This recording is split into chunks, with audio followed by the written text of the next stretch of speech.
হেরিকেনের পোলতেটা একটু উস্কে দাও, বাতিটা তুলে ধরো দিদিমণি, লেখাগুলো ভালো করে ঠাউর করে নেই। ছোটকালে ঠাউর মা বলতো, মেয়ে মানুষ বই পড়লে নিঘাত বিধবে হবে, অলক্ষণে মেয়ের বরাতে সংসারে আগুন জ্বলবে। আমাদের যেতে নেই পাঠশালার ধার কাজ দিয়ে। মা বলতো, ঘর গেরস্তালি শেখ, ভাত রাঁধ, ধান ভান, মুড়ি ভাজ, উঠোন নিকো। তাই তো করতাম, নেকাপড়া শিখিনি গো দিদিমণি।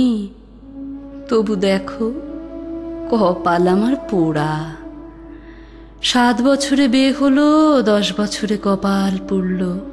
বাপের ঘরেই পড়ে রইলেম সারা জনম।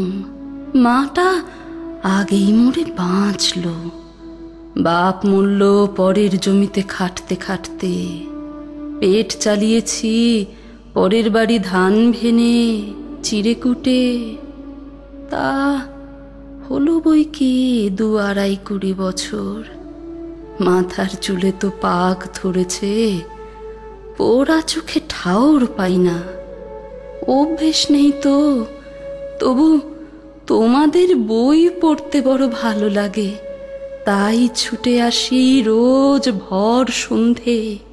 তোমাদের কাছে এলে মনে হয় যেন আমরাও মানুষ। হ্যাঁ, মানুষ বই কি। এতদিন অন্ধকারে ছিলাম, এখন বুঝতে পারি।